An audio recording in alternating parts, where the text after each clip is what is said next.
everyone, and welcome back to the Homebrew Workshop.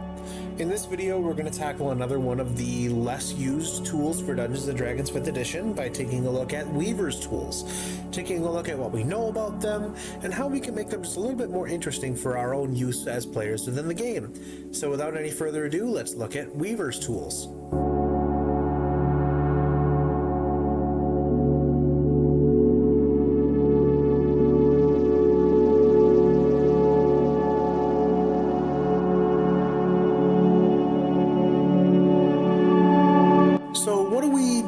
About Weaver's tools right now? Well, we know that they're a type of tool, we know that they weigh 5 pounds, they cost 1 gold piece, and they allow you to add your proficiency bonus to any applicable checks that come up around them. That's a little bit vague, so let's take a look at what exactly we can do to make it more interesting. Now, in game and in an adventuring setting, it's not necessarily as common that you're going to need Weaver's tools specifically. When you add your proficiency bonus, it's typically not going to be for a big saving the world type of an adventure kind of a thing. Or can it? So let's take a look at Weaver's tools given 2 objectives. With objective 1 being to provide this as a tool, as a trade for money. This is a practice that people within the world would be undertaking as a profession. A weaver may be able to produce enough to be able to have this be their living. And so the players should be able to leverage that same system to be able to benefit from the idea that, you know what, in my downtime, I can at the very least do this to support myself. You don't have to work on your savings. You can have a day job. You can be an artisan. And then, of course, objective 2, to highlight the direct interest, let's come up with a active production source or means of active production that highlights your interest in using these tools. That way you don't have to say, I guess I have proficiency in a random tool I picked. You can have a proficiency in something that you think is interesting for your character. And so, maybe you're a weaver, and maybe that ties in. Maybe as much as you want to be the unassuming, I guess I just kind of have been a weaver all my life, and something called me to a great adventure. Now you don't have to be like, well, I was an expert in this, but I don't exactly know what to do or how to do it anymore.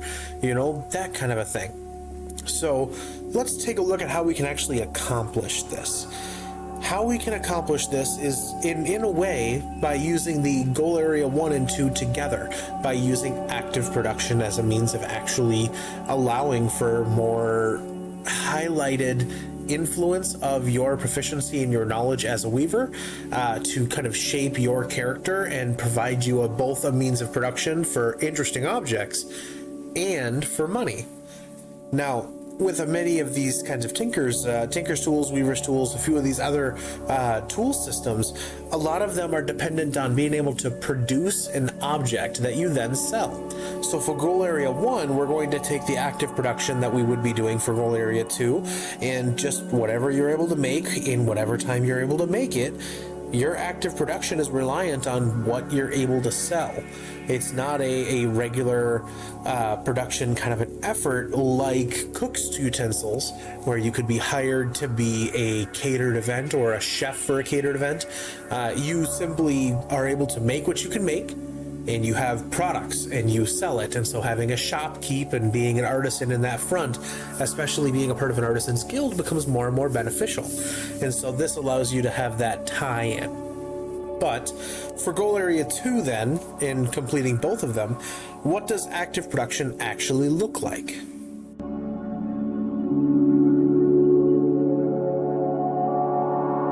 Now, for Weaver's tools, it's kind of hard to picture it because immediately your mind goes weaving reeds together, making a basket, weaving a variety of different random other things together. You can weave a lot of things, so it'll really just depend. Now, active production of cloth materials such as knitted clothing, linen, or tapestries can be completed using Weaver's tools.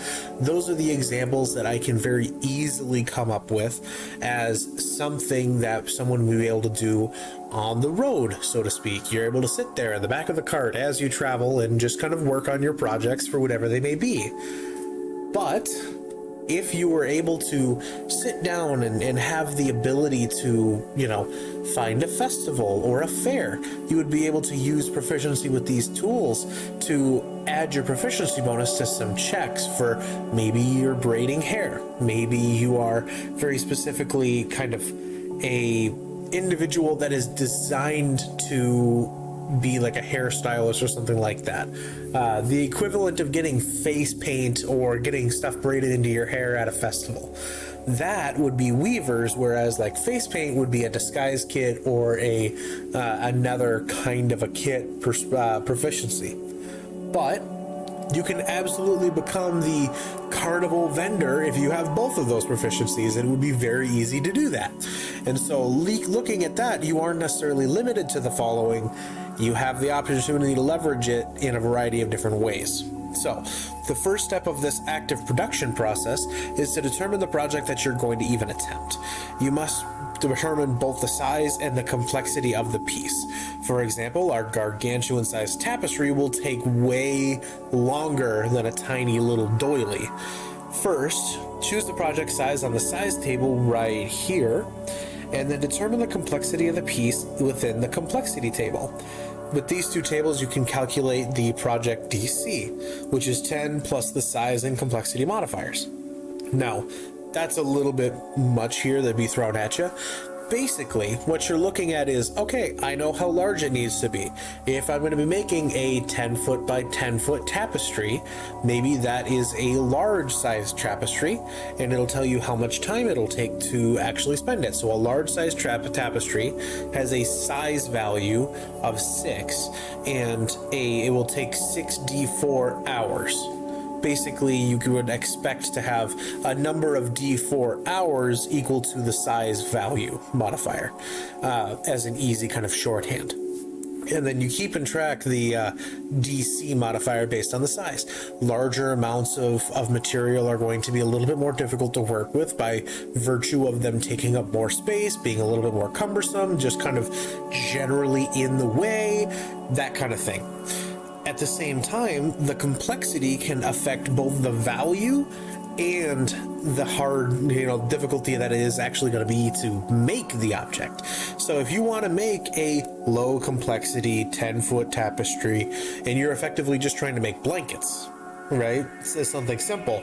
You don't necessarily care about it being extremely valuable so much as it being functional. So you can, of course, have the size value, so 1d6 times the size value as a gold piece value for it, and it may still be very valuable given its normal size. But if you were to have just a medium size blanket, it could be a very finely made blanket, because proficiency with these tools automatically allows you to be at least somewhat good at your job. That's kind of the way that this is intended, is you are to some degree already an accomplished enough person to undertake a variety of different projects. And so if you want to make a basic blanket, go for the low quality class, for a low complexity, take the limited gold piece value and make it so that you have a blanket. That's more for flavor at that point, and you could sell it. But if you want to make a highly detailed large tapestry depicting your adventuring party and their events and all of the feats that they've undertaken so far, then you may be looking at like a large or even a gargantuan sized thing if you're going to slowly add on to it to have this long mural basically of all the adventures that you've undertaken. These kinds of things would be a very higher complexity, potentially moderate, higher, exceptional, depending on how you determine it to be with your DM, and that will be worth quite a bit more in terms of gold pieces. It will, however, be more complex to make. And so looking at our original example of a large class tapestry that will take you 12d4 hours to complete, you can see that that has a size DC modifier of a +6. And then let's say that we wanted to just make it a moderate quality complexity. So it'll be worth 46 times, and look at the large 6, so 46 times 6 plus, and then there's a +3 complexity. So that means that we're looking at a total of +9 complexity, so it's a DC of 19 for kind of the project DC. over the duration of this project's required time, so 64 hours, and 6 die for, not just 64, over the duration of that time, as calculated on the size table, the Weaver can make 3 skill checks against the project DC. If the Weaver succeeds 2 out of the 3 checks with natural 20s and natural 1s counting as both 2 successes and 2 failures respectively, they successfully complete the project as the expected gold piece value. However, if they fail, the Weaver either does not succeed in waste materials, or they create the piece, but it's a lower quality than they were expecting. So maybe, you know, as so many of us end up having the issue, you have a wonderful picture in your head of what your drawing is going to look like, and then you put the pen to paper, and it does not turn out the same way. Like, for the most part, all of us knows what a horse looks like. But very few of us can actually draw one, at least to the complexity that you are aware of a horse in your head. That would be reflected here. And so that's really up to you and your DM in the play session. Your DM may be a forgiving individual who's like, you know what? Yeah, no, you still definitely made this object. It just doesn't look the best compared to what you thought it would look like. Or maybe they are a cruel and angry god and have decided that, nope, you just lost all of the materials that you were actually putting towards this project, which means that you're out materials for what you would need, and you are at this point now down funds from what this would be. That would be a horrible outcome for someone that was relying solely on weaving as their profession. Which is why in the world, you typically don't see very many massive, high quality, high complexity things. You see other things. You see the things that people really actually need, like, you know, clothing or blankets or other things that aren't necessarily as expensive. Those are more common. And then the things that are far more fancy or that are specifically commissioned are paid for in advance, and then, you know, they make them according to your specifications, and they are tailored very specifically. Those kinds of things are reflected based in this system. Cloth works of a larger size, however, as you go through this project, assuming that you're successful, can be divided as well into smaller pieces. A large enough piece can be divided into a number of pieces that would in total equal the same size as the original work. These pieces, while they do not retain the original work's quality, only reduce in quality 1 stage compared to that original work piece. They can also be restored into the original form if you have all of the pieces intact, and then they may regain their original quality value at that same size. So looking at, you know, basic D&D size and dimensions for creatures. You have roughly 2.5 feet by 2.5 feet for a tiny creature, 5.5 and 5.5 for a medium creature, and then the minute that you get to large, it just kind of goes. So it's 10 by 10, and then 15 by 15 for huge, and 20 by 20 plus for gargantuan. So you kind of have a pretty big area. So if you are able to describe the area that your project takes up, so let's say that you have a 20 foot by 20 foot gargantuan sized tapestry.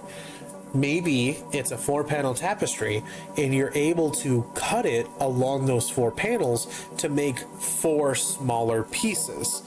Now, that might mean that you're looking at 4 medium-sized pieces, and that the quality goes down from, at this point, let's say that you had a exceptional quality. Now it goes down to a high quality, or if it was a high quality, down to a moderate quality for all of the individual cut pieces. But should you be willing, you can take the time to then put it back together and gain that gargantuan sized object at that exceptional quality or the high quality, whatever it is. This is specifically designed so that if you do want to take your project on the road, you can at the very least make it in pieces. And ultimately, if you're able to get multiple pieces of that same size that would theoretically fit together, you can complete them and put them together into a larger kind of piece, a larger collective piece, once you're able to be home or at another stable location like a market. you don't really travel like the desert or through the tundra or through many of the places through that adventurers will be traveling in Dungeons and Dragons as an adventuring lifestyle, while also carrying a 20-foot by 20-foot tapestry on your back that's a work in progress. You know, that doesn't necessarily become as feasible. It's probably going to get dirty or torn or ruined, all of those kinds of things. So being able to cut it down into smaller pieces, maybe you shove those pieces in a bag of holding, no big problems. And then once you do arrive back at a town, you can sell it in the shops, and at that point you're like, well, it's more valuable together, so you put it all together and then try to sell it. On the flip side, you can just make multiple pieces and attempt to get more money by splitting things up and having a little bit more of a markup along those lines. The gold piece value is how much that you know it's worth and that people will recognize it as being worth, but they're of course going to try to get less, and you of course are going to want to get it for more. So you want to be able to sell it for a little bit more than it's worth to make a profit, and they're going to want to get it for a little bit less than it's worth because then they have more money in their pocket for other things. Basic kind of, you know, capitalism economics stuff. So you can kind of play with the fact that, you know what, yeah, you're an artisan and you make your living doing this. And so for every time that you and your DM have had a shopping session where you couldn't quite get the item at the price that you wanted it at because the shopkeep saw through your deception check, now you are the shopkeep, and you can absolutely do the same kind of tactic back, because that is what the normal usually is that's what that system usually is they want to be able to save money. Everybody wants money, and so having the goods and the stuff fitting to some degree, because obviously you're not going to put it up at a 500 gold markup for a nice little lace doily, is ultimately going to be more beneficial to get it closer. And so you'll have to be a little bit careful and work with your DM, of course, to figure out exactly what may be reasonable. Now, that may be some checks involved, it may be an intelligence check or an insight check to get a sense of what somebody might be willing to pay, and then ask them. But if you're clever enough, you can totally lean into the artisan side of the weaver's tools more than almost anything.